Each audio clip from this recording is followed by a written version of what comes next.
The Friday morning, I was supposed to give a speech at Barrancas National Cemetery for Pearl Harbor Day. Okay. And we're going to have some Pearl Harbor vets there. So that's where my head was. Mm-hmm. Got up that morning, my kids, they're in the bunk beds across the hall where their room is. And Jen yells at me, get the kids out of bed. They're going to be late for school. So I'm over there and I grab my guitar, which I'm a really bad guitar player, and I start singing a song, playing the guitar, get out of bed, get out of bed. And I haven't heard that Dad, one. get out of here, get out of here. And then my phone rings. And I look at it and like Steve Picola is calling me. He's my security officer. Okay. At 6:37. I said, why is he calling me this early on a Friday morning? And Mojave ground, X-ray 1, ready to check. 1, 2. Welcome to the Naval Aviation Ready Room podcast, where the stories, leadership, and leading-edge technology of naval aviation come alive. Hosted by retired Navy Captain Ryan Keyes, this podcast takes you beyond mere museum artifacts as he delves into the personal stories, pivotal decisions, and state-of-the-art hardware that define the world's most prolific aviation force. Welcome to a special edition of the Ready Room podcast. Here with Captain Tim Lucky Kinsella, United States Navy, retired, a good friend of mine. Today is a special one because we're going to talk not only about Tim and his experiences here in the Navy in the Pensacola area, but also about the 250th birthday of the United States Navy happening on October 13th of this year. Happy birthday, Navy. Yes, happy birthday. We won't sing happy birthday though. No. Okay, we won't do that. But first, I'm going to rattle off Lucky's bio here because I actually know it pretty well. Let's say I know it pretty well. I might miss something, so correct me if I am wrong. Okay. So came over to the United States from Ireland. I don't know what year that was, but he enlisted in the Navy and became either a radioman or sonar tech. Radioman. Radioman had it right first. Yeah. Do you still know Morse code? Hell yeah. Oh man, that's Don't good. forget it. I don't know it anymore. I don't know. I did 22 words a minute in my heyday. Is that an actual stat? Yes. Like lots of. I apologize right now for everyone, but Lucky and I have known each other. Actually, I first met you when we were department heads in like 2008, and then we spent a lot of time together on deployment in 2012. Doing hip thrusters in the hangar bay. Yeah, working out a lot. So I'm probably going to be excessively laughing today. So my apologies. I'll try to stay as straight-faced as possible. So he comes over here, though, and he enlists in the Navy, and except becomes a radioman on an SSBN, and I want to say that it was the West Virginia. The Kentucky. Well, I was close. The states are very close to one another. But you're a plank owner, correct? Plank owner. Yep. You did that for approximately 3 years. That's right. Yeah. And then applied to the Naval Academy. Mm-hmm. Got in for the class of 95 plus 1, correct? 96, baby. Right. Yeah. 95 plus 1. Sure. Man. History major? Political science. Political science. Political science. Because I thought I wanted to be a lawyer. Really? Yeah. And then, Wow. then I met a lawyer. He's like, I'm not going to do that. No, it's all No, thank you. out there. So, political science major, selects naval aviation. Yeah. Right? Yeah. I didn't know what else to do. That was a default. Really? Yeah. Didn't want to go back to the submarine community. Didn't want to go back to subs because they were just miserable. They're not happy people. And then if I could go to diesel submarines, I would have done that. Ooh. I just didn't want to do the nuclear thing. Dude, we could talk about diesel submarines, a whole nother episode about the validity of a diesel submarine fleet. Absolutely. For sure. Absolutely. Yeah. And I went and I spent a little bit of time on a surfer ship. And out of all the junior officers, the ones that seemed to enjoy their time the most were the aviators. Yeah. And out of all the aviators, the ones that I seemed to gel the most towards were the helicopter pilots. So it was really the people that led me towards naval aviation. It always is, isn't it? I mean, truly, it is. Yeah. So come down to flight school, you select helos, get winged, choose H-46s out of San Diego, head out there, go to HC-3, HC-11 for your first deployments and whatnot. On the next episode, we'll talk about your SAR incident because we can compare SAR cases together. Yeah, That'll be good. That'll be fun. Or in a Typhoon. And then you were an aide after that. Then you were an ANAV on the Truman. That's right, yeah. Truman. And then department head tour HS-11. That's right. Transitioned over to the Fox Hotel. Then after that, you went joint tour, right? J35? J33. Working for General Milley in J33. Oh, look at that. Yeah. Oh, boy, one of Millie's boys. That's right. Look I at was one that. of Milley's boys. Oh, boy. Actually, keep that quiet. It's not a very popular thing. Yeah. We'll erase that from the tapes. Never said that. While you were there, you hung out with Captain Wayne Wanker Andrews. I did. Yes, a mutual friend and Liverpool fan of ours. Yeah, go Reds. Screened for command, went to HS11. That's where we really kind of gelled. Lucky came in. I was the XO of 11 for Cheech Marino. Lucky came in behind me. I was the skipper. He was the XO. We deployed together in 2012. And then I left in 2013, October 2013. And after that, he had the hardest tour ever in the Navy and had to go to Belgium. I mean, You have no idea how hard it is to drink all that beer every day. well, when you told me that you were making brandy from the cherry tree in your backyard, I mean, I thought it was, and getting cola at the same time, I thought it was the most arduous tour ever for a naval aviator. I mean, come on. Actually, I still have some of that cherry brandy in my fridge. Do you? Yeah. I haven't had any. Yeah. So then after that, you screen for a major command and you happen to select, was NAS Pensacola top of your list?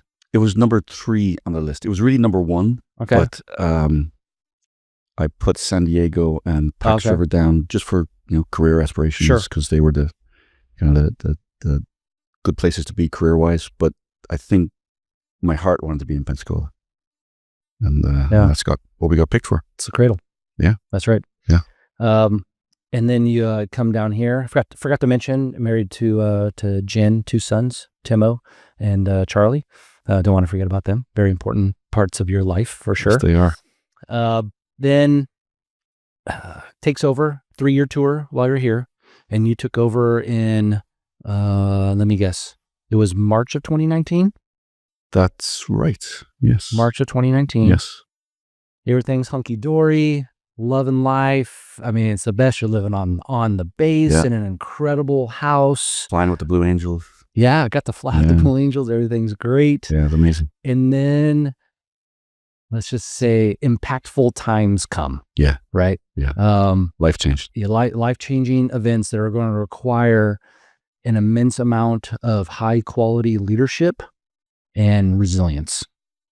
And I'll just go over those here real quick. Yeah, you and bet. we'll go over each one, and then I want you to kind of talk about how each one of those kind of impacted you, if that's all right. Yeah.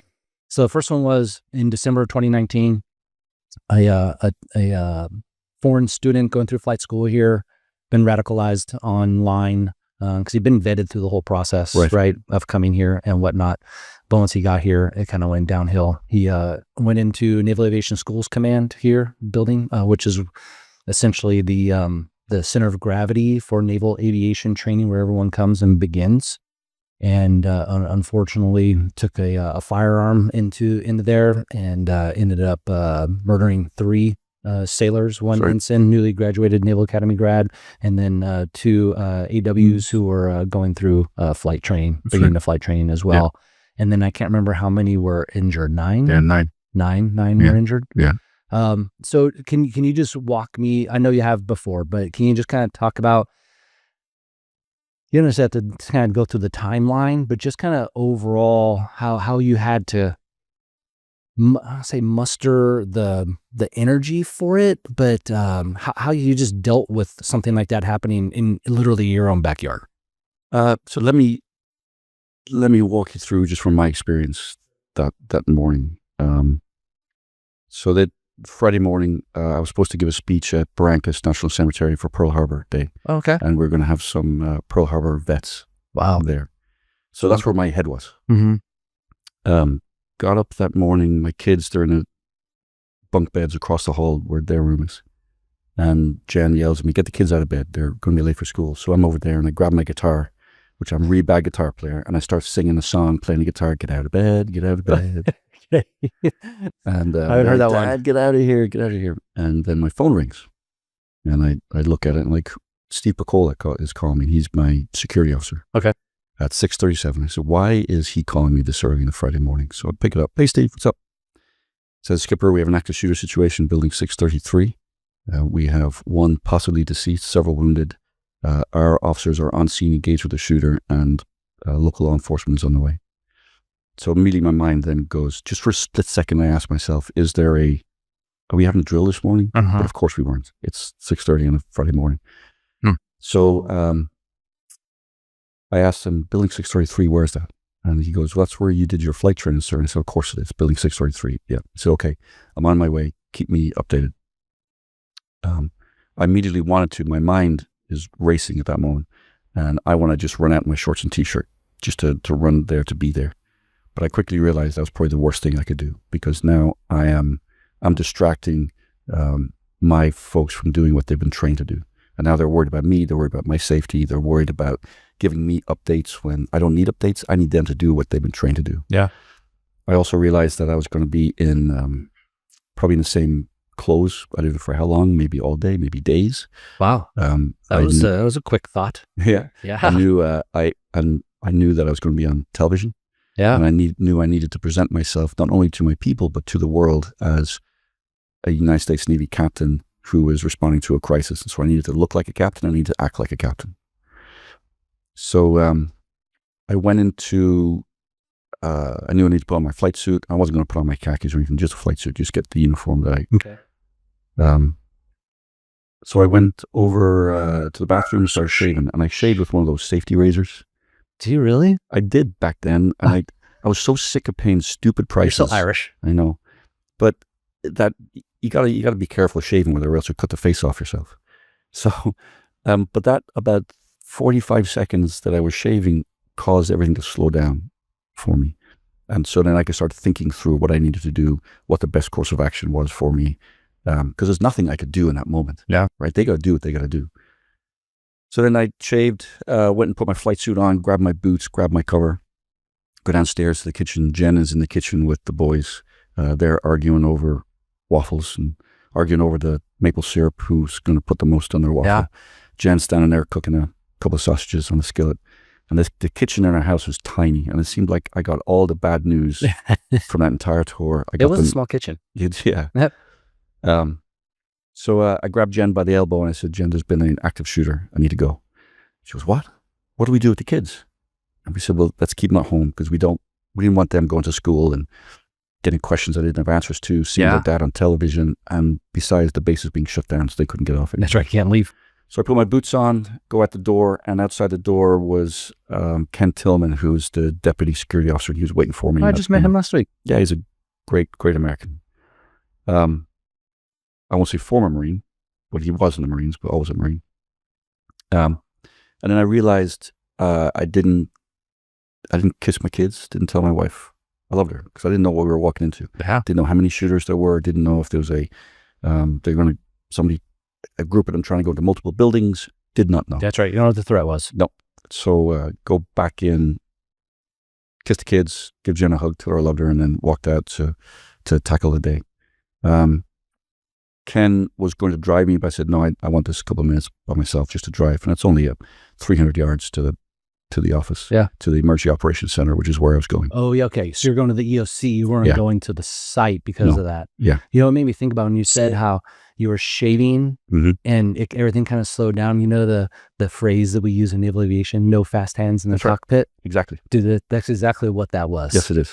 Take 100%. a deep breath, or some people will say, wind the clock. Yeah. You know, sit there, wind the clock, take a deep breath when you have an emergency procedure. Yeah. And then move forward. Think about it first. Remember Brock Jewell? Of course. I remember. Right. Brock Jewell shout out to Brock Jewell for sure. He retired Master Chief, air crewman at NES Jax, who did all of our ASW training down in Jacksonville for the helicopter anti-submarine community. So there I was, a brand new department head, transitioning over. Sorry, listeners, this is a bit of a segue, but you'll get the point here. Yeah. I'm trying to learn ASW.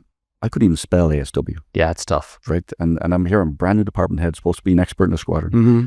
And I'm trying to work an ASW problem from the left seat. And I'm asses and elbows. Yeah. I'm all over the place. And then he stops the trainer and he goes, Lucky, what are you doing? I said, I'm trying to work the problem. He said, sit back in your seat, put your foot up on the console. What? Right now, put your foot up on the console. I said, okay. Now, think about the big picture. Look outside the cockpit. Think about what's going on where you are. Slow everything down. And I thought just putting your foot up on the on the dashboard there is such a great metaphor for take a beat. Yeah. Slow down. Think about what's going on around you. Get your head out of the myopic vision that you have on the immediate problem. Tunnel vision. Yeah. Yeah. So that's exactly what that was. It was just that Shaven slowed everything down. Then I realized as I was getting in my car that, oh shoot, I never called my boss to let him know there was an active shooter. Yeah. And in the Navy, you've in a major incident, you've got 5 minutes for a voice call. So I called up my boss, who was Admiral Gary Mays in Jacksonville, and I told him, sir, we have an active. He goes, hey, Lucky, what's going on? It's probably not good if you're calling me this early on a Friday morning. You never call me with good news. Thanks, boss. I said, sir, we have an active shooter situation. One potentially deceased, several wounded, local law enforcement on their way. Navy police force are engaged with a shooter right now. And he said one sentence that I will never forget. It's the best conversation you can ever have with your boss when something's going bad. He said, Roger that. Let me know what you need. Just let me know what you need. There was no direction. There was no, I want an update every 15 minutes. There was nothing. And he said, I'll take care of the folks in DC. You just do what you got to do down there. Let me know what you need. Wow. And I'll get it for you. Roger that, sir. Impactful. And that was it. Yeah. Right. That's all you want to hear from your boss. 100%. Because he trusted me. The little time we'd had together, he's and that's what he needed to do as well. I mean, as a good boss, you're on the ground, just like me trusting the folks who are in there, combating the shooter. He trusted me to do what Exactly. I needed to do. So I went to the Emergency Operations Center, and people are starting to trickle in, and I'm fielding calls and making decisions about the base, what we're shutting down, and getting calls all the time about. There were a group of Saudi students who were outside the building, and they were videoing it. Oh, and so we, getting calls like, "What do we? We're going to round these guys up. What should we do with them? Yeah. Detain them. We need to. They're going to be part of the investigation and so forth." So then I get a call. Because they've neutralized the shooter, and then I need to go to Mike Harbison, my XO, gave me a call, and he said, "Skipper, we need you down here to walk through the building to turn it over to the FBI." Because it was a Navy scene, NCIS owned it. Okay. But it quickly became federal when the FBI got there. So I had to turn the scene over to them and sort of hand it over. No kidding. So my Master Chief, Mario Rivers, Pensacola native, he was in his dress blues, but we were joined at the hip. Wow. And he said to me a couple of weeks ago, we were driving to the scene, and he said to me a couple of weeks later, he said, Skipper, do you remember when we were driving to the scene? I said, yeah. So I looked over to you and your face was white and you were staring out the front windscreen, just a stony look on your face. What were you thinking about? Do you remember that? I said, I remember exactly. And I was trying to steel myself for what I was about to see. I was trying to prepare myself for seeing something that I might have a visceral reaction to. Sure. I might break down. I didn't know how I was going to react. Yeah. It's one thing having deaths in combat or deaths in a mishap. We're used to that. We train for that. Yep. We don't train to see these young sailors in the embryonic stages of their career. They haven't even seen a ship, never even been in a ship yet. And then to be gunned down in cold blood in the cradle of naval aviation, this place that is our spiritual home. Yeah. Not much. 10 years older than your own sons. Yeah, exactly. Right? Yeah. Just out of high school. And then Ensign Watson just out of the academy. Yeah. So I'm trying to prepare myself for that, and also to be the captain that they needed me to be the leader they needed. Because if I'm running around like a chicken with my head cut off, then that trickles down. Oh yeah, throughout the entire command. Yes, it will. So I went in, walked through the scene, scenes that stay with me to this day that I'll never forget. Yeah.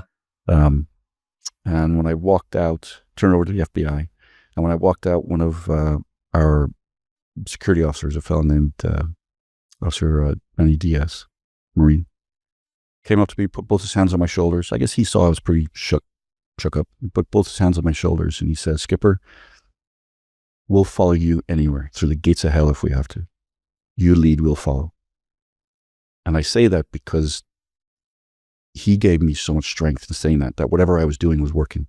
So he was saying, keep on doing it. Yeah, as affirming your Skipper. actions. It absolutely was. And it was just when I look back on it, it's leadership doesn't always have to come from the top down. It comes from everywhere. It comes from the bottom up. It comes from the sides. It comes from, when a good organization, when it's working well, leadership, it's 360. It comes from everywhere, right? Everyone's playing their part.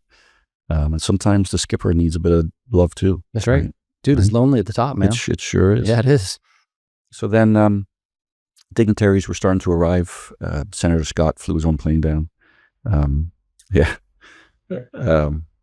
was the governor DeSantis was on the way.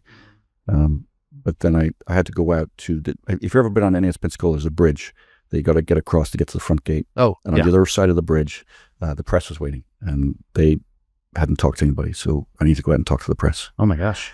Cold. Cold. Absolutely cold. I hadn't had my coffee yet. And this is that morning still. Yep. How long after you got the phone call? 2 hours? Yeah, about that. Yeah, it was about 9 o'clock in the morning. I'm going out to the press. Okay. So I go out and I walk the bridge.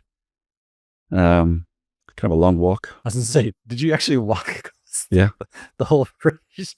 We parked about halfway. No, there was a bit of an entourage. Oh, okay. I was going to say, man. Yeah. What was it? Lone man walking? I know, right? Right. Going to meet my fate. Yeah, exactly. Like, wow, dude, they're like sending you to the wolves right there. I'm sure they weren't going to tear you apart, but still, that. Oh, I kind of felt I didn't know what to expect. I mean, we're just naval officers. Do you go through?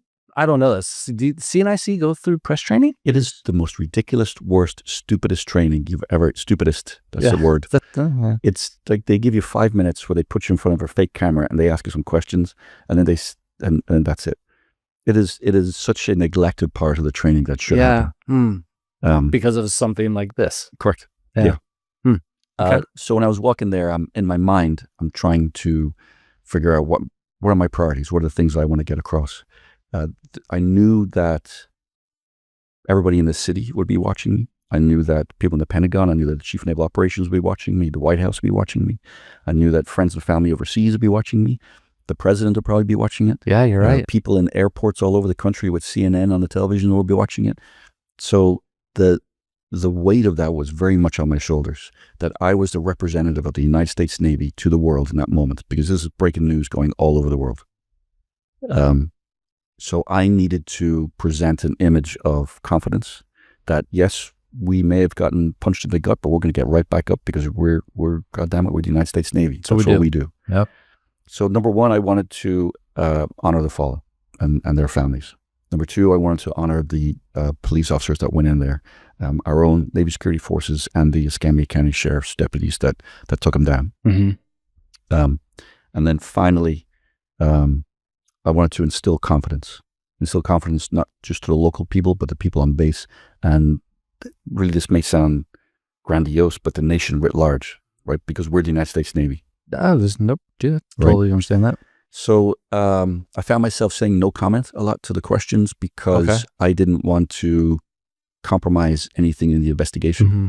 So there was a lot of questions that I just couldn't, I knew the answer to, but I couldn't answer them because I didn't want to, I didn't want to get in front of my skis at all. Sure. In that moment, I'd heard later on in that moment, the CNO was going to send down a flag officer right then to kind of take everything over. Really? But I heard that he'd saw me on television and was like, nope, it's okay. It's whoever that dude is, he's got it for now. Cancel JTF Pensacola. Yes. Yeah. Right. Wow. So Admiral Mays came down 2 days later. I think. Okay. But I appreciated that space just to allow me to run the problem myself. Yeah. But there was no public affairs guidance. There was no. Yeah. Right. It was just kind of. It's just you. My own instincts. Yeah. Trying to run it. So after that, the FBI came to me and asked. They said, "Will you detain these people that your police officers are rounded up? Can you detain them for me?" And now I had to make decisions all day where I felt like I was on a razor's edge of legality. Yeah. So I didn't know if I had the legal authority to do it. Mm-hmm. I didn't have anywhere to put them because we didn't have a brig. No brig. No, we had our police headquarters used to be a brig. Okay. But it's not anymore. It's offices. Okay. So I'm like, I don't even know if I can do this. But I didn't have time to go and consult a JAG or to go up to DC to get word from them. So I just had to make a decision myself. So I made a decision, yes, we will, because it was in the best interest of the investigation. And I was also feared for their safety. If they were to be let outside the gates. Yeah, dude, retribution. Yes. Yeah, there's a possibility. So we did. And then that became a whole thing in and of itself. So eventually when Big Navy started getting involved, that's where we were. We had these individuals and we were detaining them. Wow. We took an entire wing of a barracks. Yeah, I was going to say, is that what you did? Sequester them there, right? Yeah. And to try and, because we don't have the authority to detain them, the FBI then sent special agents to do that themselves. Yeah. So we got there, but it was in a leadership position. I knew what I had to do, but I didn't know if I was going to get fired that day for it, because but that's leadership. Yeah, that's right. 80, you got to make a decision sometimes with 80, not even 80% of good information sometimes, right? That's right. And what do you think is in the best interest of your command and your people? Yeah. And, when things like that happen, there's the day of where you're responding to the immediate crisis, but it doesn't go away after that.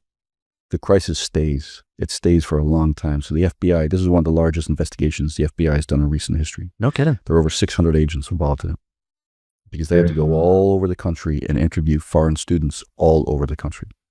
And then they had to work with the Saudi government to try and burrow down, to dig down to see if this guy had any other affiliates, all the rest of it. Yeah. And his personal history. That's right. Yeah. And then there was a lot that came of it that I can't talk about on the podcast. Yeah. Well, they shut down the program for a little bit, right, to review it, and then started it back up after they completed their investigation, right? I can't say there was nothing that happened here in Pensacola at radicalized. He joined the Saudi Air Force with the intent of coming to Pensacola and doing this. I never knew that. Yeah. No kidding. So that happened in the past. He was radicalized before he joined. He joined the military with the express purpose of coming to Pensacola. And Man. Yeah. Wow. I never knew that. Yeah. That doesn't make it any easier, but. No, it doesn't. Maybe it would help me deal with it a little bit easier. There's not much you could do about it. Yeah. Exactly. But in the weeks and months that came after that, there's the memorial ceremonies, there's the working with the FBI. Oh, man. Like literally in our backyard with these two big, massive FBI trailers with the spotlights on. We had to give up a couple of our buildings to the FBI for their cyber folks. And oh my gosh. So it was a huge national task force. You had Homeland Security, you had the FBI, Department of Justice, the CIA is involved. All the 3-letter agencies you can imagine were there working on it. Yeah. And from all of the agents that were involved, they said it was actually one of the best task force they'd worked on, because there was no inter-service rivalry. Because they were on a Navy base, they felt like they had a higher calling. There was a higher purpose to this. Yeah. So there was really a sense of doing this for the right reasons. They wanted to get to the right answers. Yeah. For the sake of the Navy, for the sake of the families. I'm trying to beat out, DOJ trying to beat out DHS to find out all the stuff, right? Yeah, because they saw 3, dead sailors, I'm sure, and just thought, we got to figure this out. That's right. Wow, that's amazing. I never thought about that either. And then there were a couple of months into the investigation, then COVID hit. Yeah, so that's that was next. COVID hits after that, and then we all lived through the conundrum of COVID. We'll just say that just shut everything down. Just another thing to deal with that just piled on top of what you're already dealing with. Right, it's another layer to add to it. It actually, for the first couple of weeks of it, when everything shut down, it allowed the folks on base here to try and come to terms with what had just happened, because all the press interviews, the memorials, that all that came to a screeching halt. And I was spending a lot of time with Benny Seegers, who was a skipper of Schools Command, doing town halls with people on base, and me talking to flight students, to civilians, to whoever it was, to try and instill confidence in them that, hey, we've got this. We're okay. Right, we're okay. And then COVID happened. And for your listeners, if you don't know this, NS Pensacola, it's the second largest training base in the Navy after Great Lakes. Oh. And 60,000 students a year come through here. 60,000.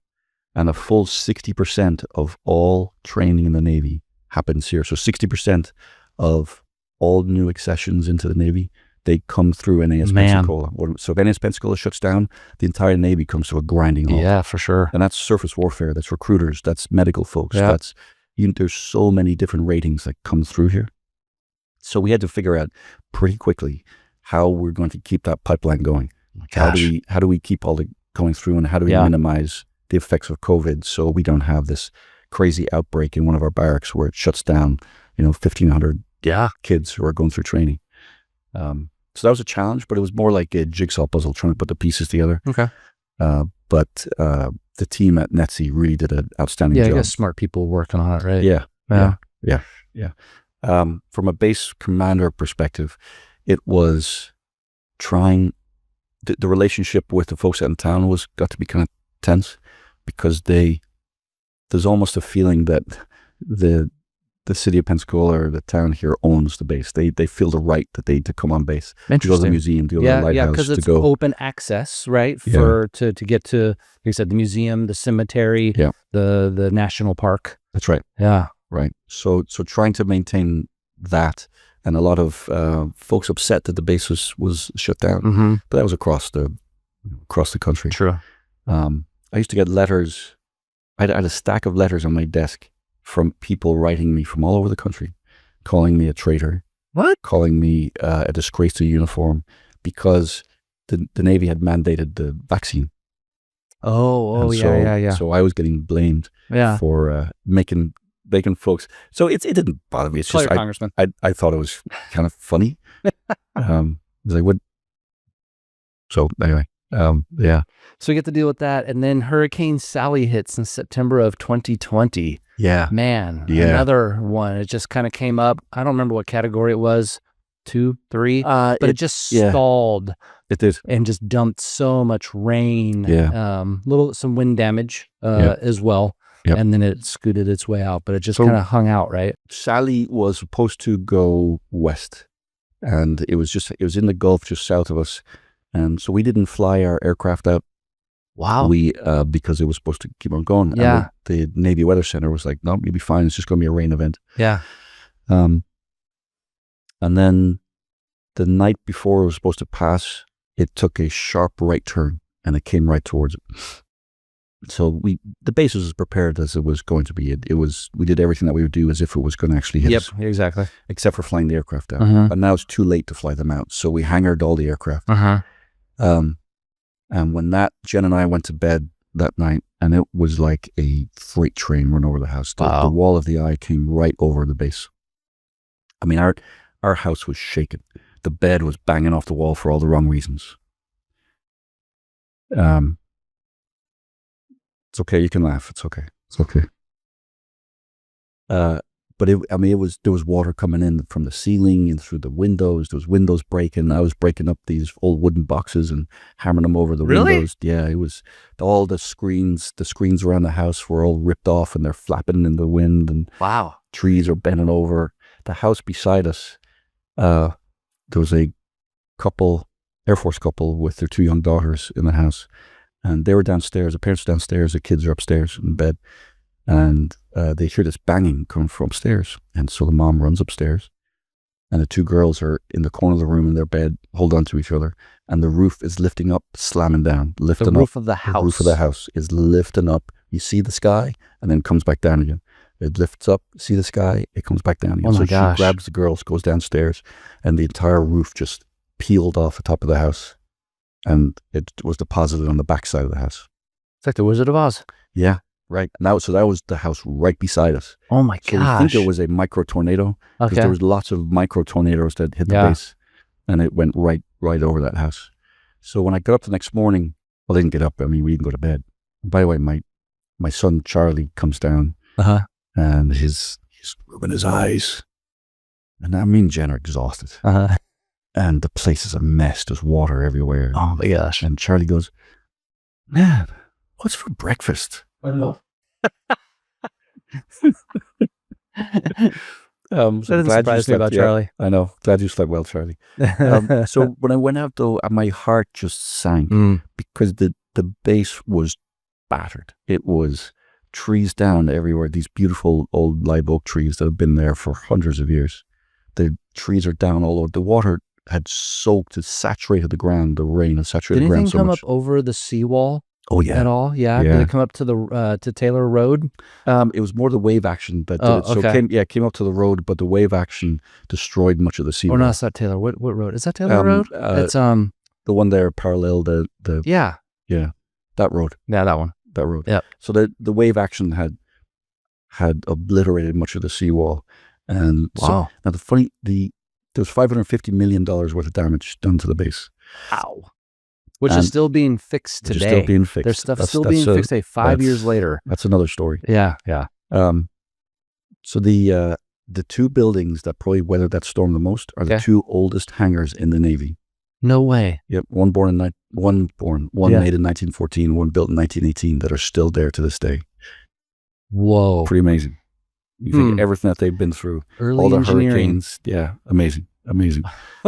That's pretty cool. Yeah. Too. Yeah, I mean, they went through Ivan. All the hangars along the Yeah. seawall were all Oh, taken dude. away, except for There was those a two. gym. I remember working That's right, out of the yeah. gym Remember there that? next With- to the right- seawall. That right beside the McDonald's. Yeah. Yeah, Gone. Yeah. yeah. After Ivan came, because that was in 2004, right? I think. Yeah. And just, And so normally when a hurricane hits a training base like this, all of the students, we put them in buses and we send them somewhere else. okay. Well, we didn't because we didn't think the hurricane was going to Mhm. hit. So now I've got 6,000 students on base that are stranded, nothing to eat, No electricity. no electricity, no water. So what do? So on board, we have FEMA stockpiles. Oh, So okay. they're like pallets of water and all that. Yeah. So we broke into that. And Okay. We used that. But then Smart. there's the long term.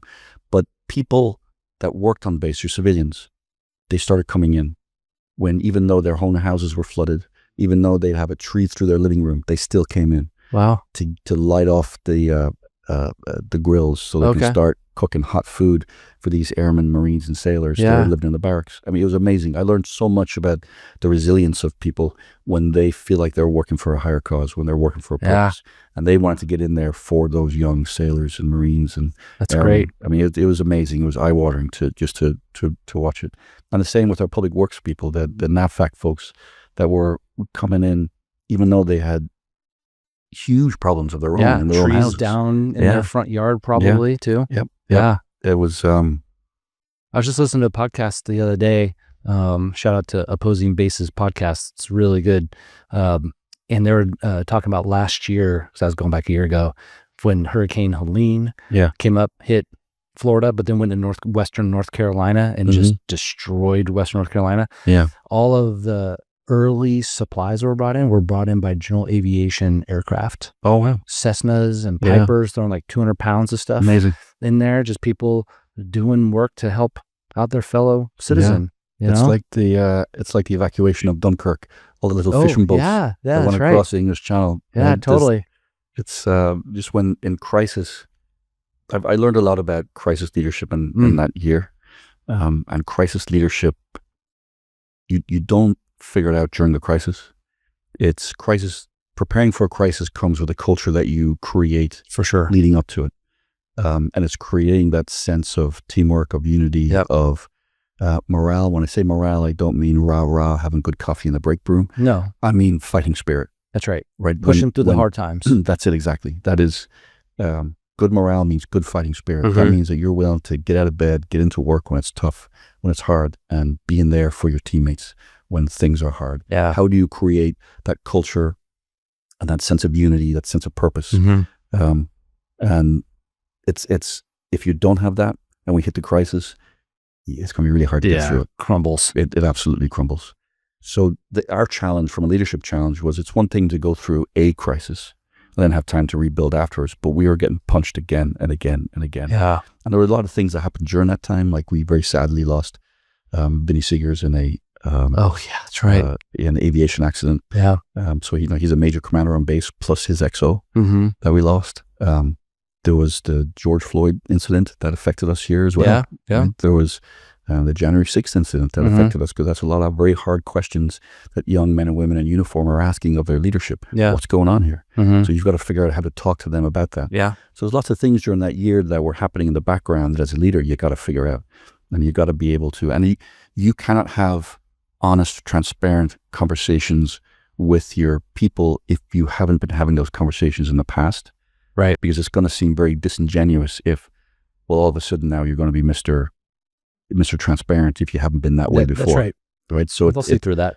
They absolutely will. Yeah. So you've got to create that culture to begin with, so they feel confident enough to even ask those questions, Mm-hmm. that they feel like they have a voice where they can do it. But there's one thing that I learned, I think, more than anything during that year. Yeah. So one morning, we moved off base because our house was in such a mess. Mm-hmm. And we were staying at a friend's place on the beach on Perdido Key. Okay. And one morning, I was driving into work. Now, just a little bit of background what was happening then. This was after the hurricane. The Navy investigation had just finished into the shooting. Okay. The FBI's on base. They're starting to, the results from the investigation are starting to coalesce. And the investigation, nobody in my chain of command had seen the result, which is kind of crazy. But I had managed to get a copy of it surreptitiously through my contacts on the inside. Sure. And I read it, and their conclusions were all wrong. No. They were putting blame where there was no blame to put. And their conclusions were in direct opposition to the FBI's. Wait, whose investigation was this, you said? The Navy's The investigation. Navy's. The Navy's. Okay. Yeah, Big Navy. big Navy. Okay. Big Navy's investigation. Yeah. So they were about to release the investigation, and they're about to release excerpts of it, that the Navy loves to put blame somewhere. They got to give a reason of why something happened. And where they were placing blame was going to create a very, very difficult time for the local community, because now the local community can start pointing fingers at people. And Here. Right. Yes. Yes. On base locally, so-and-so caused this. So we're talking about lives getting ruined. Yeah. We're talking about creating a huge rift between the base and between the community. And I learned early on during the shooting that if you don't get in front of the story quickly and get the truth out there, then there's a vacuum. And in that vacuum, rumor and people will create their own version of events to fit whatever they want the narrative to be. That's right.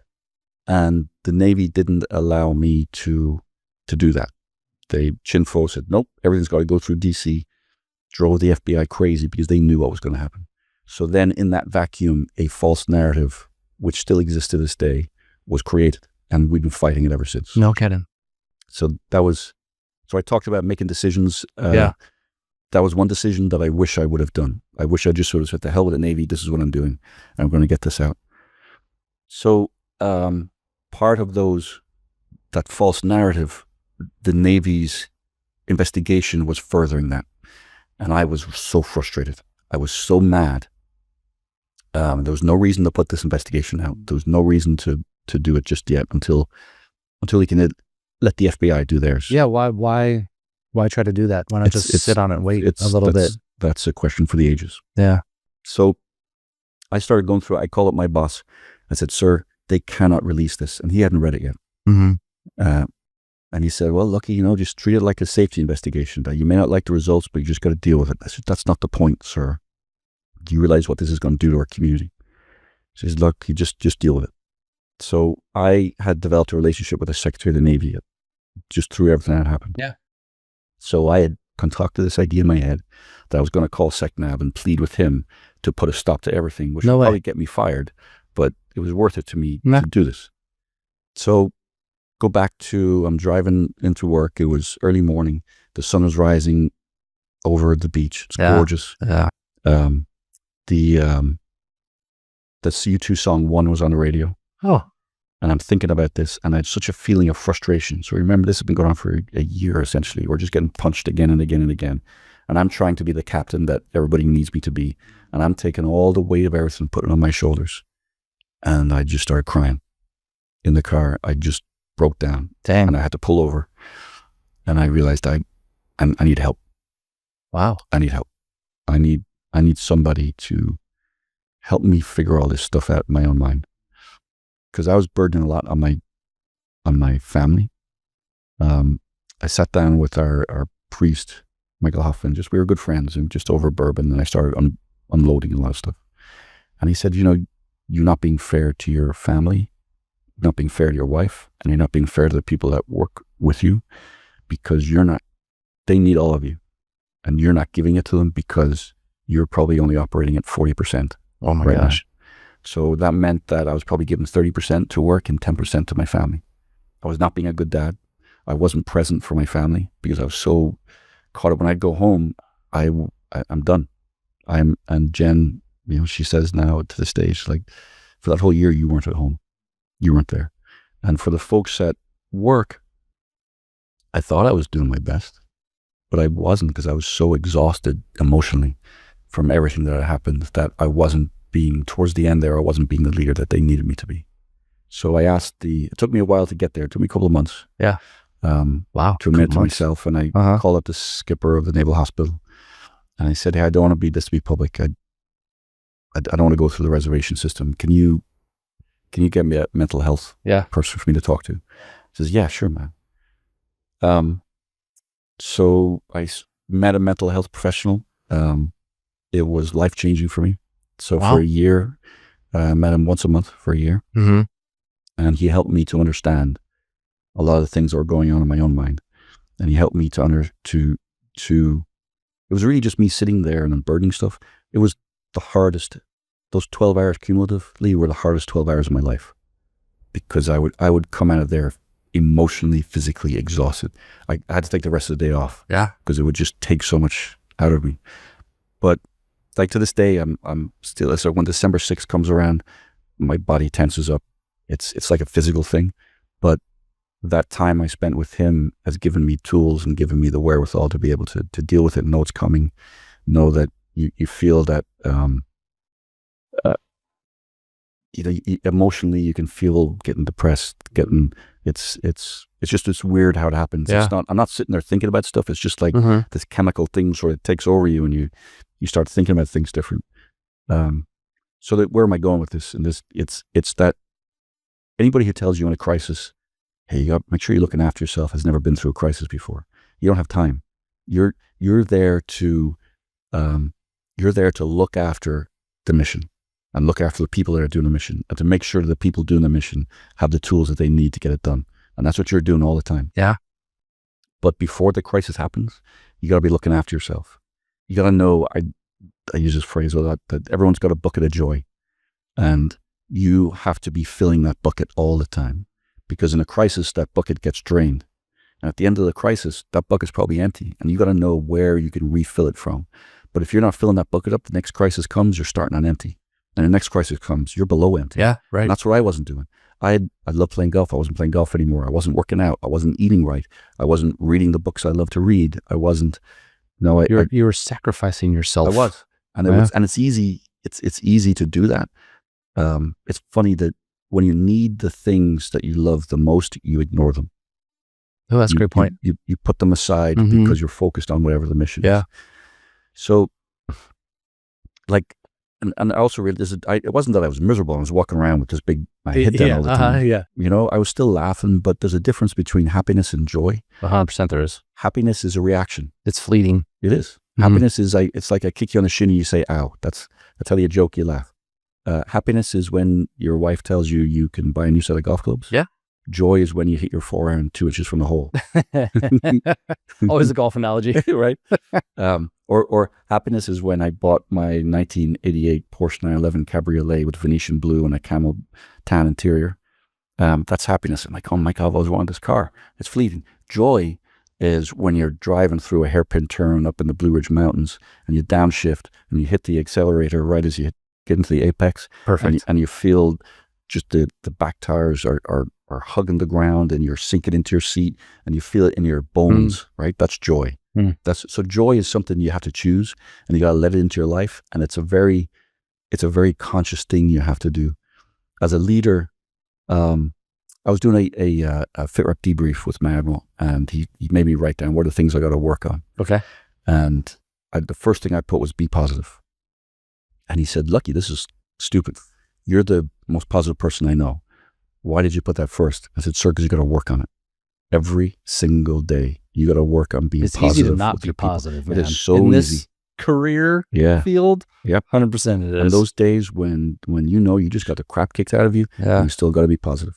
Even when you're standing in front of somebody kicking out a poor sailor because they made a bad decision, being positive in that you're trying to get them to a better place, right? You're still trying to help them in some way. So that being positive part, it's something I try to take throughout my whole life. Be as positive as you can. I never forget talking to a Vietnam POW survivor, and it was right out. He came over to our house for dinner, him and his wife, and he told us it was an amazing dinner. He told myself and Jen and the two boys all about his trials and tribulations as being a Vietnam POW, about how he was captured, about how he saw his best friend murdered. His best friend was Lance Saigon, Medal of Honor winner. Oh yeah. Yeah. He was his roommate at the Air Force Academy. Didn't even recognize him when he saw him because he was so emaciated. Wow. And I asked him, his name was Guy Gruters. I asked him, what advice do you have for me? How did you survive that every single day, not knowing if that sunrise was going to be your last? Yeah. Because I wanted to hear what his magic was that would help me going through what I was going through at the time. And he said, I've got 3 pieces of advice for you. And you don't have to write them down, but you should at some stage. And he said, number 1, he holds his finger up. He says, number 1, be positive. Number 2, be positive. And number 3, be positive. be positive. And you're so right. I love it. You're so right. That's awesome, man. Yeah. Very cool. Very cool. Thank you so much for telling that story and all those events and how they just culminated, and with your sharing of your personal struggles as well. So, man, really appreciate that. That's awesome. Yeah, thanks. It's awesome. It's important to talk about. It is. Yep. I totally agree because people struggle all the time with it, and you can choose to deal with it in all different ways. Yeah. Right. So just hopefully for the better. Yeah. That's right. And the ability to recover. Yeah. Yeah. Yeah. That's awesome. Before we transition here real quick, one thing I do want to mention is while you were the CEO, you wrote for Pensacola News Journal. That's right. Yeah. I highly recommend, I've read every one of them. I highly recommend you go back. I'm sure if you get online, you can still find them. Yeah. They're still out there. You have if you couldn't tell already, Lucky's a great storyteller. It's the Irishman in him for sure. And can keep you in stitches for a while. So, but he tells great stories in those articles. So do that. You should turn those into like a coffee table book or something like that, man. Yeah, that nobody will read. Yeah. Well, but at least you'll sell books and make some money. Right. Yeah. So, and have your picture on the front of it. So, yes. That'll be good. So now, since we are in, like I said, at the beginning, the 250th birthday of the U.S. Navy, one of the things asked my old XO to do was to think about the top 3 events in the Navy's history that you think though were the most impactful. Okay. And I know this is the Naval Aviation Ready Room podcast. Doesn't have to be naval aviation at all. In fact, 2 of mine are not naval aviation out of my 3. And so we'll go back and forth. I'll give you a break. I'll talk first on this one. We'll go back and forth. And then mine are in no particular order of significance though either. Actually, they're more chronological, actually. Okay. I did do some research too. I mean, ChatGPT is awesome. So if you haven't figured that one out yet, I mean, oh my goodness, come on now. So I'll do some reading, then we can talk, and then you can give me your opposing viewpoint and say, no, okay. you're horribly wrong. All right. Okay. All right. I love doing that. Okay. Yes. My first one is the Great White Fleet. Okay. Yeah. So, and if people don't know about it, because it's funny, I actually brought that up to a few people and they'd never heard of it before, which really surprised me because I don't know why I've always just thought about it, known about it. I don't know. So I'm going to read a little bit and describe it for some people. Okay. And I'll tell you why I think it's important, especially in the current situation we are in the world today. Okay. And I will say, and for the 20 years of us doing the Global War on Terrorism and OEF and OIF, 100% this, okay? Great White Fleet was a historic expedition of 16 U.S. Navy battleships painted white that circumnavigated the globe from December 16th, 1907 to February 22nd, 1909, under President Theodore Roosevelt's orders, the one and only Teddy. Its purpose was to demonstrate American naval power, promote diplomatic relations with other nations, and gain experience in large-scale naval operations over long distances.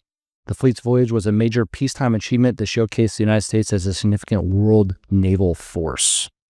I don't know why they were painted white. I think it was just for high visibility, I believe is what it was. I should have looked that up beforehand. The fleet traveled 43,000 miles with 20 port calls on 6 continents. Now, dude, that's a deployment, man. That's a deployment. I would love that. I mean, there were people out there who during COVID didn't see a port for 7-8 months. Imagine how broke he'd be. Yeah. Well, yeah, no money whatsoever. Broke lots of ways. As well. The expedition demonstrated the capabilities of the U.S. Navy and its ability to conduct long-range operations, helping to establish the United States as a major naval power. Served as a significant diplomatic tool, strengthening international relationships and promoting peace, and was a source of patriotic pride at home. It's considered one of the U.S. Navy's greatest peacetime achievements. Like I said, naval strategy, foreign policy. So that's what I came up with, because to me, that's kind of, so 1907, right? So just after, so pre-World War I, there's some grumblings in Europe and whatnot, and this is the chance for the Navy, after emerging from post-Civil War, turn of the century, Industrial Revolution, to take now these ships that are no longer, paddled, right? Steam-powered ships that can now circumnavigate the globe through weather events, through the Atlantic, Pacific. I don't know the route they took. I should probably look up and see what route it was that they took. But to me, like I said, this essentially demonstrated our naval presence, right? We talked about that at the Academy all the time, that one of the main missions, right, of the Navy was naval presence. What do we always say? An aircraft carrier is the 5 acres American sovereignty parked right out of your backyard, 100 miles away, blah, blah, blah. And so, but this was that, actually. Yeah. And it lasted for, like I said, over a year to be able to do this. It was announcing to the world that we're on the stage. We're here. That's right. Yeah. And World War II and World War I hadn't really happened yet. We were not a major power. We had just gone through a war that almost destroyed us internally. And now we're saying to the world, hey man, the United States is here. What do you need from us? Or, hey, you were flexing, for the rest of the world. So I don't know. I thought that was actually one of the best ones. Like I said, it's chronological, but it doesn't surprise me that Teddy Roosevelt was the president at the time, as well, after all his doings in his military accomplishments, I should say, before he became president. He's called Rough Rider for a reason, and I think that just kind of shows exactly his character of wanting to say, hey, this is the United States now. Here we are. And he was responsible for profound changes in the United States Navy. So one of mine, I don't disagree with that, Great White Fleet. I think that was a seminal moment in United States Navy history to prove to ourselves that, we could do that. Uh-huh. It also allowed us to exercise where our coaling stations were. Because to be a global force, we needed coaling stations all over the world. It was us saying to the world, hey, look who we are, take us seriously. You got the Royal Navy over here and all your dreadnoughts, but we got something else. We got something here too. Yeah. So yes. But during that time also, there was a figure in American naval history that really came to the forefront during that, and it was John Paul Jones. Okay. So John Paul Jones had been forgotten about. Yeah. Okay. Until in 1897, the ambassador to France, who was a Civil War general by the name of Horace Porter. Okay. And he was responsible he was a friend of General Grant's, President Grant, and he was responsible for, Grant was buried in this tiny little ramshackle sort of hut. And then he's the one that raised the money to create the gravesite that Grant now has, that mausoleum. Oh, okay. Place. Got it. Because he felt that Grant deserved that. Mm-hmm. So when he was ambassador to France in Paris, he went on a crusade to find John Paul Jones's grave. So which he did. And when it was found, Teddy Roosevelt is, he's a great navalist, a great admirer of Mahan's, the influence of sea power upon history. So at this time, the Naval Academy under Roosevelt was being rebuilt, and it was being rebuilt in the French neoclassical style. So Bancroft Hall that you see there, the famous chapel, that's all in a French neoclassical style. Because France at the time was going through the Belle Epoque with their architecture. Their military was supposedly the greatest in the world. So when Horace Porter found John Paul Jones, brought him back to the States, and they put him into the crypt underneath the chapel that was completely designed on Les Invalides in Paris, which is where Napoleon was buried. If you go to, I didn't know that. If you go to Les Invalides, even the dome of the chapel is based off of Les Invalides. Oh wow, okay. So now all of a sudden, John Paul Jones became the spiritual father of the Navy, which is really a bunch of nonsense. What do you don't crush I know. my hopes and dreams? What are you talking about, man? So what John Paul Jones did was he created a fighting spirit, let's say. A persona, So maybe? a persona, yeah. Okay. And I mean that the letter that we have to memorize at the Naval Academy is by no means enough. The naval officer should be a capable mariner, should be that, of course, but also a great deal more. Oh my gosh, I can't believe I'm going to The qualities of a naval officer. qualities. Yep. Yeah. So, and that all came from that time in the early 1900s where the Naval Academy was being rebuilt. They needed an ethos. They needed, so John Paul Jones, I have not yet begun to fight, he created that. But in so doing, they completely forgot the true father of the American Navy, which is Commodore John Barry. John Barry. Have you ever heard of John Barry before? Yes. No, I have. I'm trying to But think. not very well, which is my case in point. So, and He has this a ship named after him, right? Yeah, USS Barry? That's right. Okay. It's a destroyer? Three ships named after him. Okay. Yeah. Okay. Yeah. So John Barry, and this is my first seminal moment in naval history. So John Barry was, he was a very poor from Wexford, Ireland, and got on his uncle was a ship captain, went on with him, and they came over to America. And when the Revolutionary War happened, he was commissioned he was the very, very first commission out of any of the services who was commissioned by George Washington. Wow, So no way. He was the very first commissioned officer by the Continental Congress. Dang. Yeah. That's cool. So he then also became the most senior naval officer. Okay. Right. So he was really the most senior officer of all the services besides John Washington.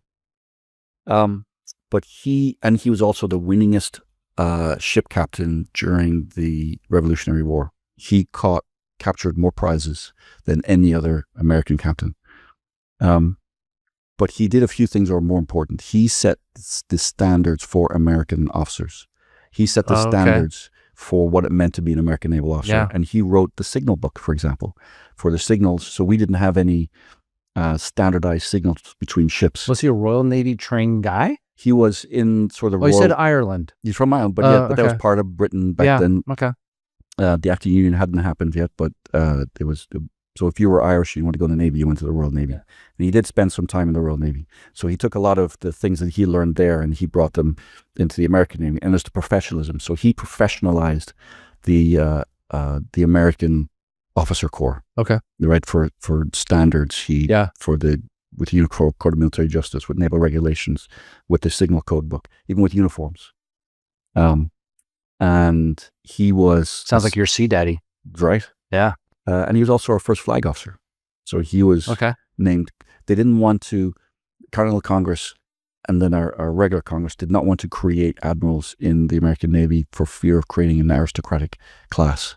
Okay. So, but they did give John Barry the title of Commodore, not Admiral.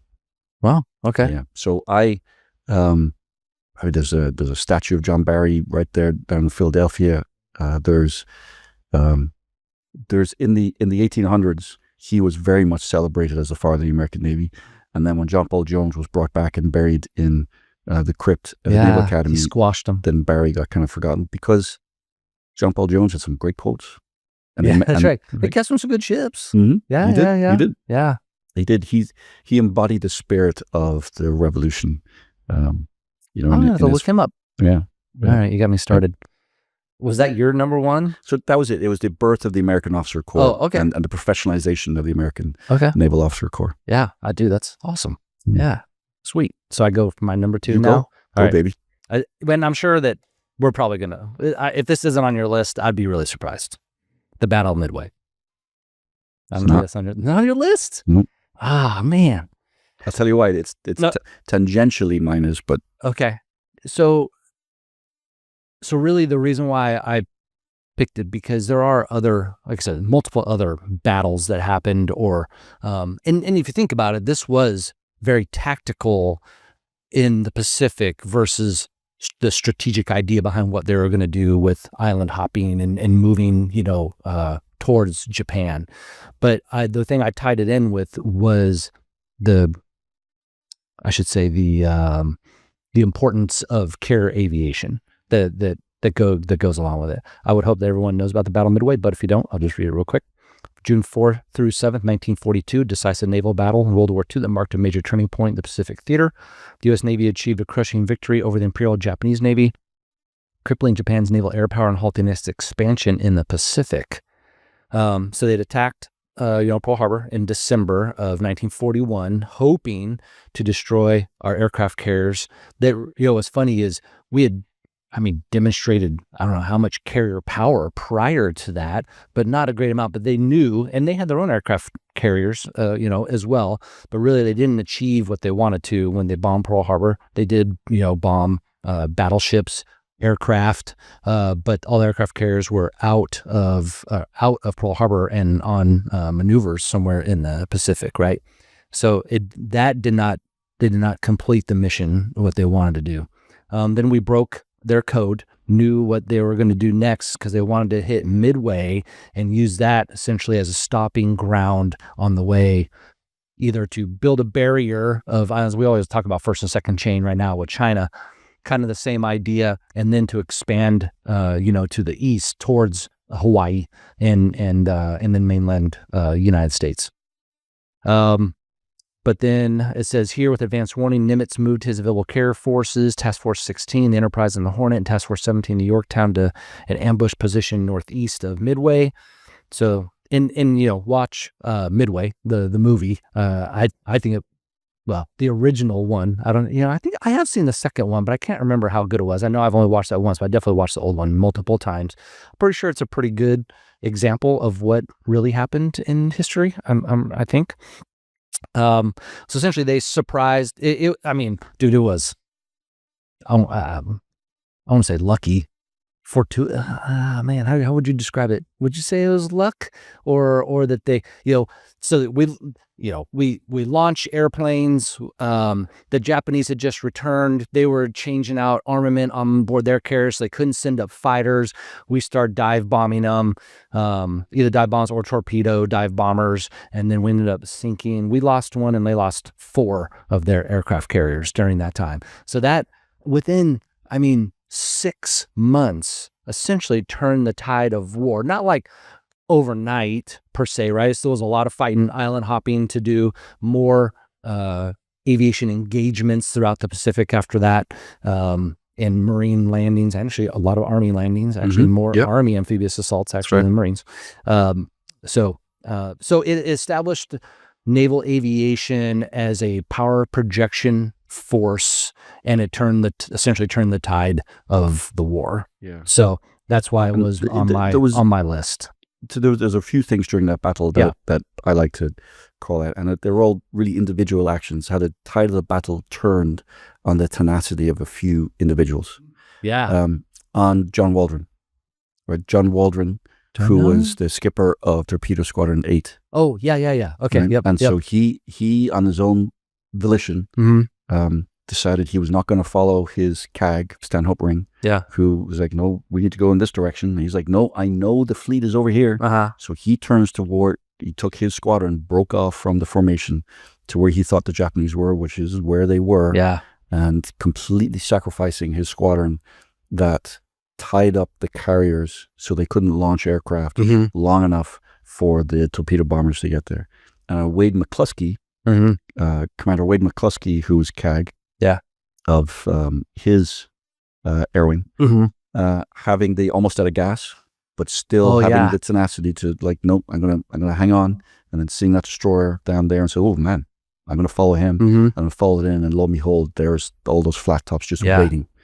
So there were decisions made by individuals like that, which is a very American fighting warrior way of doing business, that we decentralize command and we push it down to the lowest level.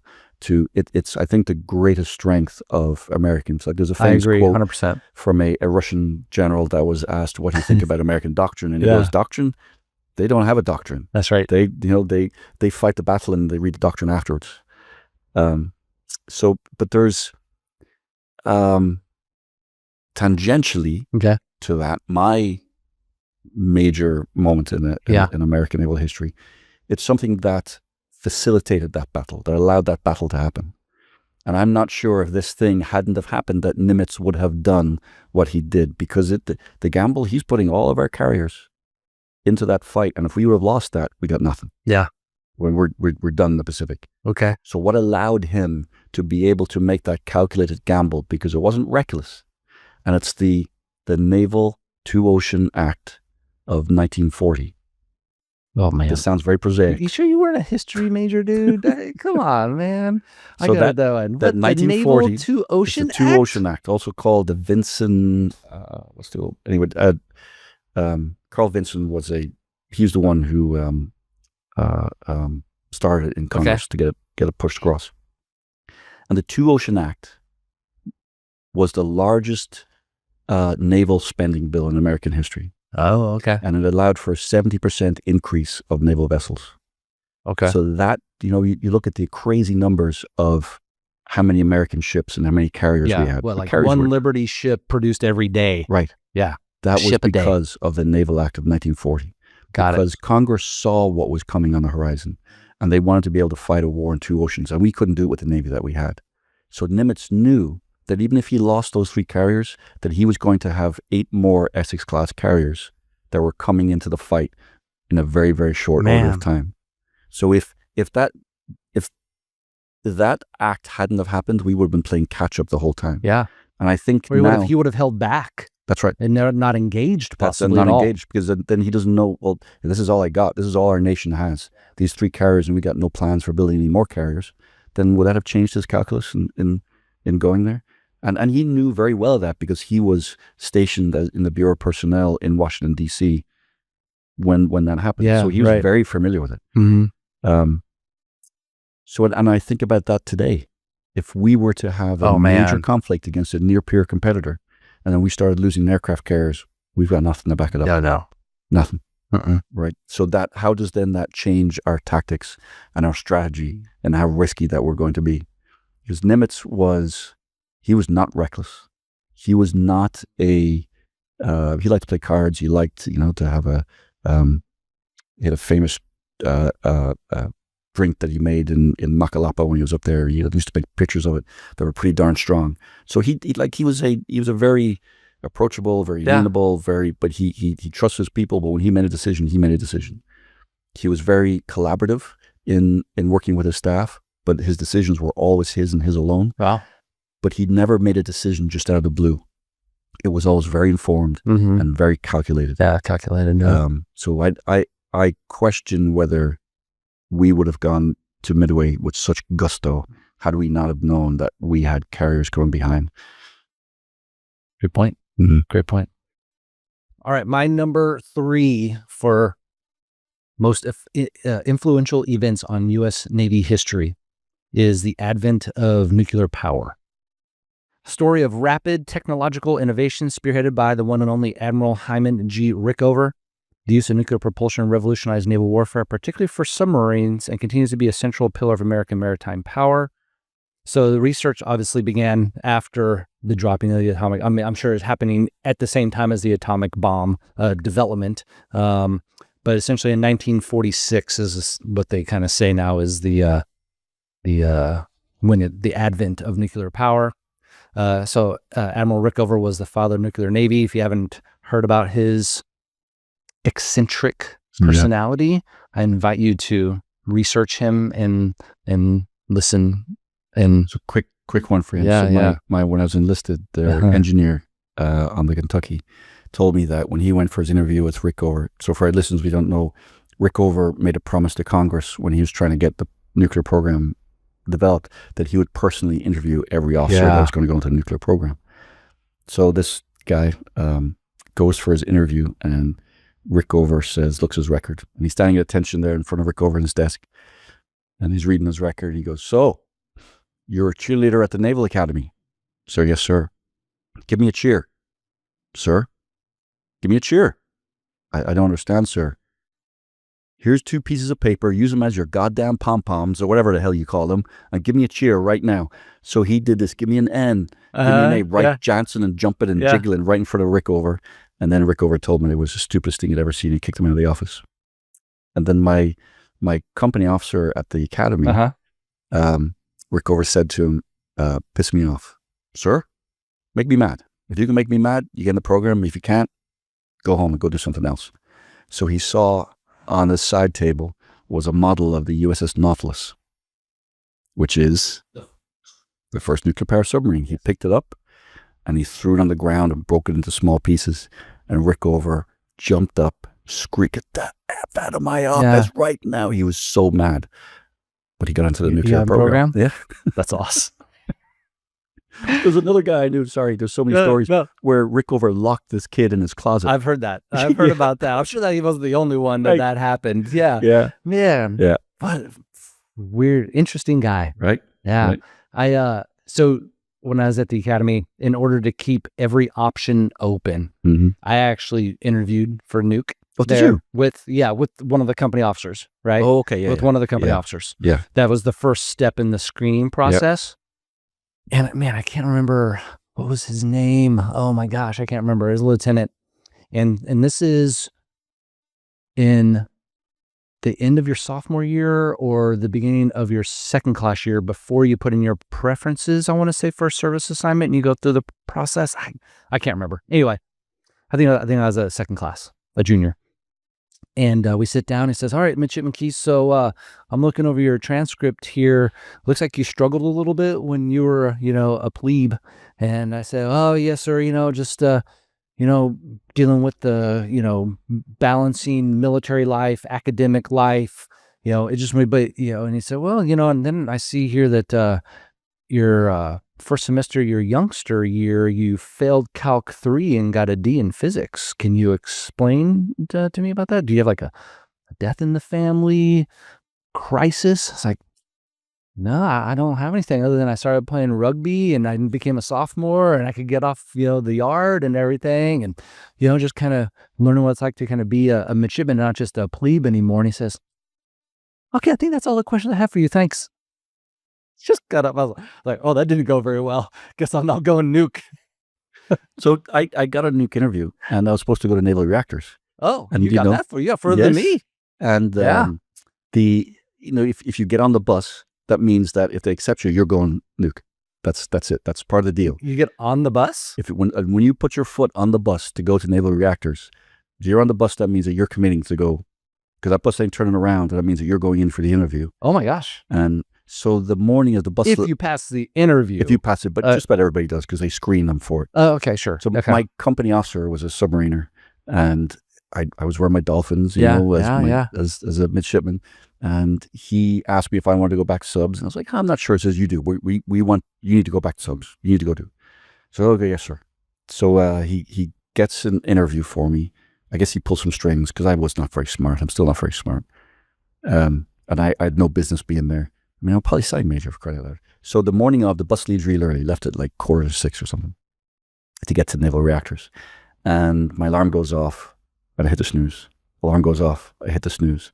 And then in my sleepy haze, I rationalized to myself, I don't want to go submarines. I don't want to go back to those things. So I turned the alarm off and I rolled over and went back to sleep. So that morning I'm at morning formation, and my company officer, Lieutenant Dale Minich, is walking up and down everybody, and he sees me and he goes, "What are you doing here?" "Oh, sir, I decided not to go in my office now." Oh boy. He read me the riot act for a good 30 minutes. just straight up screaming at me Wow. about what a disgrace I was Yeah. and what a failure I was, and He how- pulled some strings, yeah, dude. how dare I, and how bad he's going to look because Yeah. he pulled strings for me to go there. It's one of the decisions I was pretty happy about. But You walked out of there and felt zero remorse. zero, Yeah. absolutely zero. Yeah. Oh my goodness. Yeah. Yeah. I remember the guy now, Lieutenant Littlejohn. Little John. That's who did my interview. Yeah. I don't know why it just popped back into my head.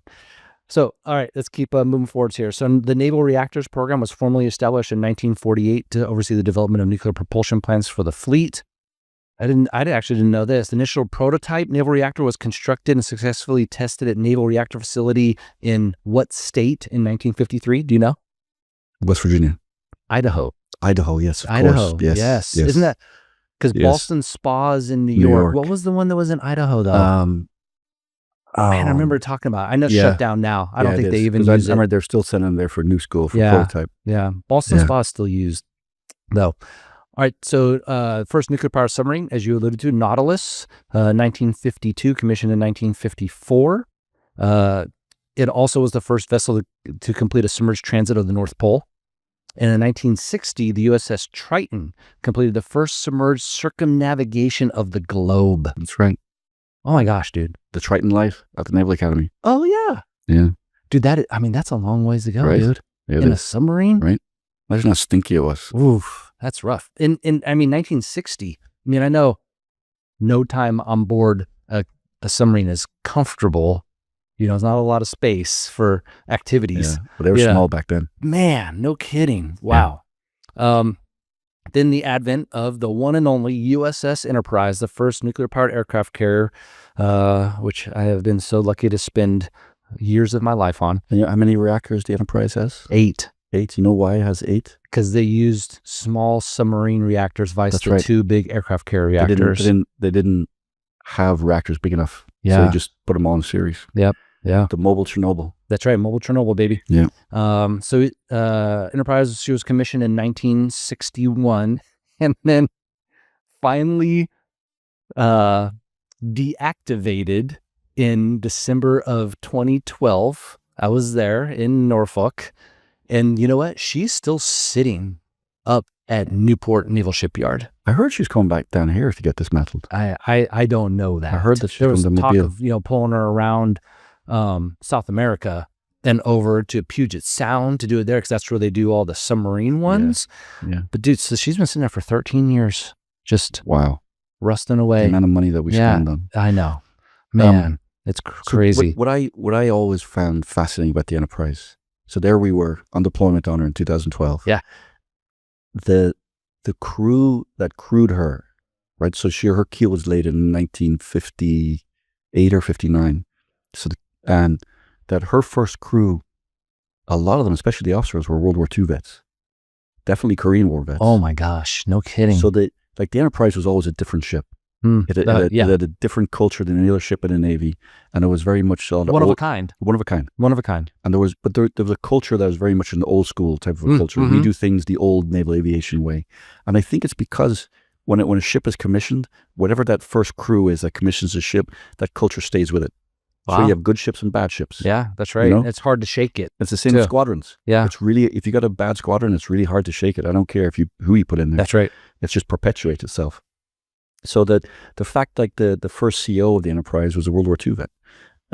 So that culture that was started there and it kind of perpetuated all the way for 50 years. Yeah, You know, it was kind of a cool thing about that's the a great way to Enterprise. think about it. Yeah. Sort of like HS-11. It was like our last living link to the World War II generation. Oh my gosh. Yeah, you're right. Man. I like that. Let's see. Then, so this is something a lot of people may not know. I do remember it because we had to do it for plebe rates, right? We had nuclear powered cruisers, That's right. right? Yeah, For Long surface Beach class. combatants, right? The Yeah. Long Beach, that's Yeah. right. That had the weirdest The superstructure known to ugliest- mankind. yeah. The Bainbridge was another nuke, That's right. I can't remember the other names, but those were a couple of them. But they didn't last very long. Commissioned, 37 years. Commissioned in 61, decommed in 1998. And now, of course, we have 10 Nimitz class, Ford class is coming online for aircraft carriers. Again, I kind of harken back to my first point, Great White Fleet. don't need coaling stations anymore, but we travel around the world now, not requiring that, unencumbered by that. Really, your only limitation are the people-ish on board, food requirements, Consumables. consumables, Mhm. JP5. I mean, how much JP5 fuel do we give from the aircraft right. carrier to the surface combatants so they can run? That's right. That's a great. So the idea of doing unreps, underway replenishments. Oh yeah. Ooh, ANAV. Here we go. Come on, ANAV. Give it to me. I can't wait to hear So it. that's the American You're Navy slow pioneered at that. heart. The American Navy pioneered the whole idea of trying to do replenishments at sea. And guess who was the person that kind of invented it and got the procedures down? Whoa. Hold on. Should I know this? Probably not. Okay. Who? It was Nimitz. Oh, no. Really? Yeah, of course. Yeah, when Nimitz, and before he was an admiral, when he was a captain of a ship, Yeah. and he was on a supply ship, and he developed the procedures, and he was the one that really set it in stone and the proof of concept that we Yeah. could do this, and we could do it well. And so we've been doing it as, just like aviation, the Brits were kind of along with us, but we've been doing unreps longer and better than anybody else. Yeah. You're right. I mean, we bring other ships, other countries' ships alongside us. Yeah. And unrep, conrep, vertrep, all that stuff. Yeah. In close proximity to one another. Obviously I didn't really ever stand bridge watch, like you did. I was able to con alongside and do that studio underway training and whatnot. I mean, it's amazing though. To be that close to another ship. Yeah. But it is very much like flying. This. Right. I think a lot of people will kind of make the analogy between formation flying in a section and then the two ships close to one another doing unrep. Yeah, for sure. Yeah. So let's see here. The Navy Nuclear Propulsion Program, long safety record with over 6,200 reactor years of safe operation as of 2021. Wow. That's 2021. Yeah. And then, of course, if this is something a lot of people also don't know. Every single aircraft carrier is commanded by either a naval aviator or a naval flight officer. That's right. Yeah. Yeah. And By law. command and the XO as well. And then, it's because they are selected from only naval aviation and then go through nuclear power training and then are the XO first for a couple years, usually put on captain during that time. Then they go command a deep draft ship to kind of get that experience. Then they go back. It's about a 50% selection rate from there to get back to the aircraft carrier to be a commanding officer. That was something that was established at the very beginning of naval aviation, and that was a fight between the naval aviators and the surface warfare officers in the very, very earliest days. John Towers was a big part of ensuring that Kenneth Whiting from Whiting Field. Yeah. We have a statue for Towers right out here, actually, outside our building. So that was, and it was really done to provide a major command opportunity for aviators, because they didn't want a battleship guy driving the aircraft carrier, because they didn't understand how, or an aviator driving a battleship. That was going to happen. They didn't want a battleship driver telling the aviators how they should do their tactics. Yeah. They thought that it absolutely had to be, and they convinced Congress of it. So Congress then said, okay, makes sense. Let's do it this way. And so the other point, I know we just talked about naval aviation, but to me, the biggest thing, right, is the submarine force. I mean, one, it is part of our nuclear triad, right? An SSBN, a ballistic missile submarine that's out on patrol for 90 days at a time. I mean, that is strategic deterrence in the utmost way, right? Almost untrackable surprise. And they don't pull into port anytime. Attack submarines do pull into port. They do great things too. So I would argue that our submarines, if we take Mahan's influence of sea power upon history, and the idea that the purpose of a navy is to keep the sea lanes open, right, for both military maneuvers and for trade, for sure, submarines more than any other vessel are the ones that control that. Totally agree. And when near peers look at us and about being in a potential conflict with us, it's the submarines they're worried about. It is absolutely the submarines. So if the Chinese, God forbid, were to attack Taiwan, they're sitting ducks going through the Strait of Taiwan, bringing their amphibious ships over. Just a couple of well-placed submarines. Yeah, dude. it's a field day It's for them. such an incredible capability. Yeah. Oh my goodness. The technology that our attack submarines use today, the weaponry Yeah. that they use, the ability to track other submarines, surface ships. Mhm. I mean, And yeah, dude, it conversely- is an incredible community. You get paid a lot of money to do it, but yeah, it's rough though. I mean, oh my gosh. It's demanding on your family life. But that's why they're good, Yeah. you know? Yeah. And then conversely, the Russians they have always operated their submarines very well. They're very competent submarine commanders. You could argue that since the fall of the Soviet Union that they've declined a bit, but I think the Russian submarine community has maintained their professionalism and Yeah, they're pretty tight. yeah. They have a lot of pride Mhm. for sure. Mhm. Yeah. I mean, And they're very good at what Marco they do. Aurelius being one of them, Well, right? he is the father mean, of modern Russian submarine force. Lithuanian though, right? That's right, He was Lithuanian, yeah. Lithuanian. So he wasn't Vilnius. really, yes, Vilnius, that's Vilnius, right. Wasn't yes. truly a Russian at heart. One ping only, Bashley. That's right. All right, that's my 3. What's your last All right, one? so I've got 3.5. Oh, 3.5. boy. Okay. So the third one is also, it sounds a bit prosaic. It's not as exciting as nuclear. Prosaic. It's not as guts and glory as Midway, but it is the creation of a venerable institution on the banks of the Severn in 1845, the United States Naval Academy.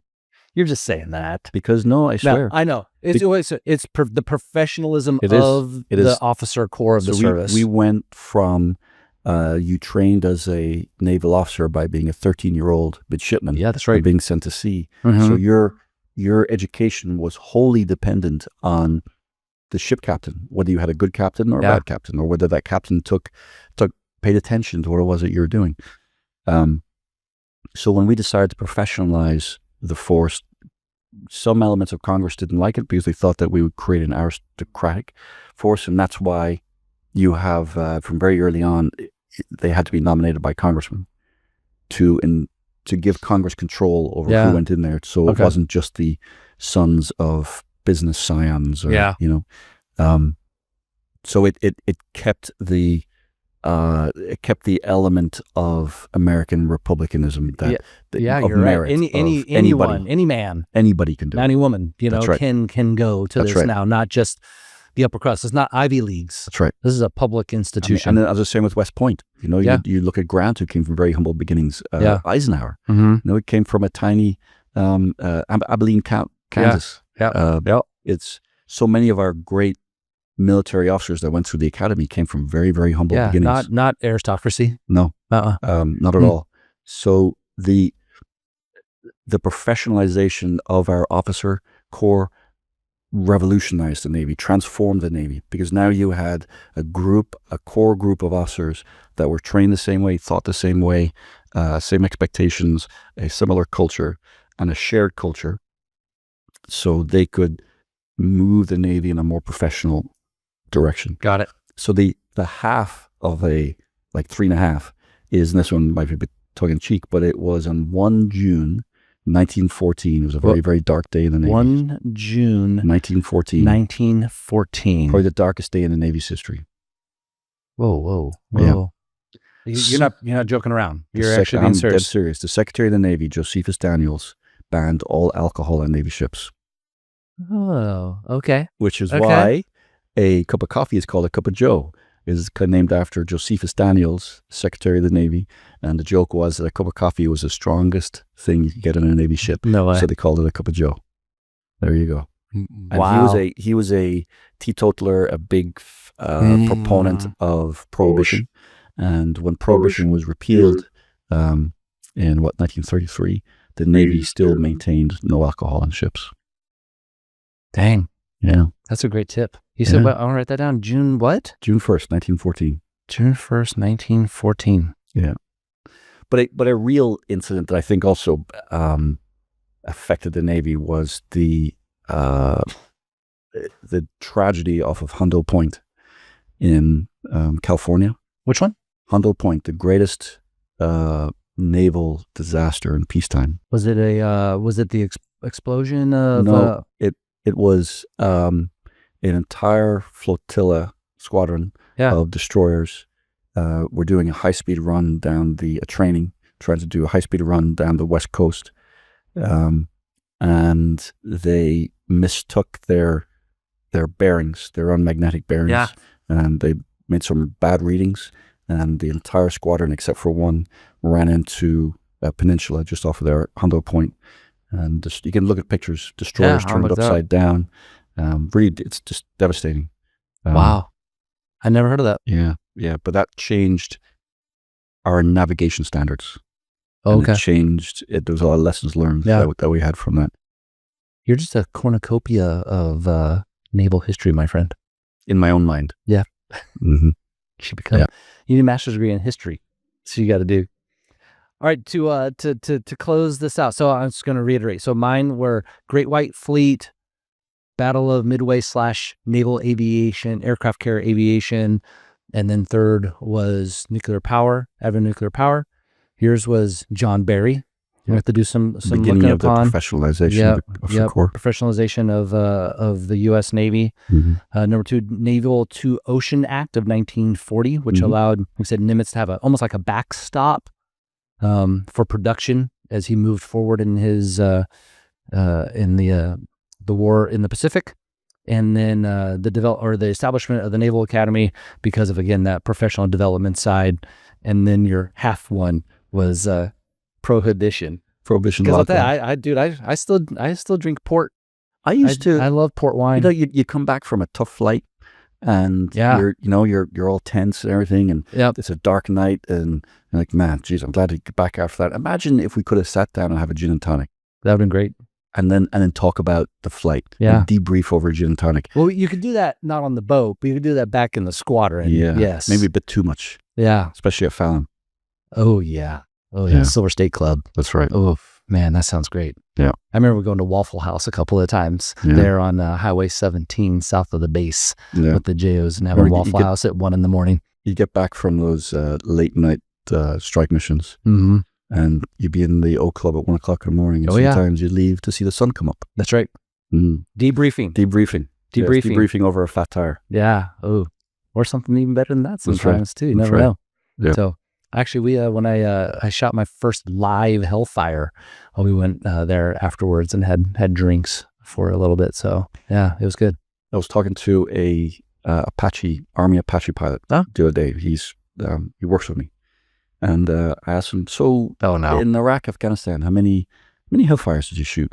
doesn't even know. And he looked at me, he goes, like, in combat or in training? And I said, in combat. He's like, I said, dude, man, I couldn't even tell you. Yeah, He's like, we were doing, several a day. Sometimes they were just rippling off. Yeah. He says, I had no idea. that was And so for us awesome. to do one was a big deal. Yeah, dude. Yeah, you get one live one. It's Yeah. like, woo, man. Yeah. Oh my He said that their shots were mostly into buildings. No kidding. Yeah. Yeah. I can see that. I mean, our whole idea, right, was to shoot a boat. Yeah. Yeah. Yeah. All right. With that, sir, thank you very, very much. Thanks for having me. Yes, Captain Tim Lucky Kinsella, This was United fun. States Navy retired. My good friend. Appreciate you coming on the radio. Cheers. Thanks for having me. Yeah, you bet. God bless. Thank you for joining us on this flight through history and innovation here at the Radio Room. We hope today's episode inspired you with new insights and the incredible stories that make naval aviation so extraordinary. If you enjoyed the journey, be sure to subscribe, leave a review, and share the podcast with your network. It helps us reach more listeners like you. Don't forget to visit the National Naval Aviation Museum in Pensacola, Florida, or explore our online resources at navalaviationmuseum.org to dive deeper into the stories we've shared. Follow us on social media for updates, behind-the-scenes content, and a sneak peek at upcoming episodes. Until next time, thanks for listening to Radio Room. See you on the next flight.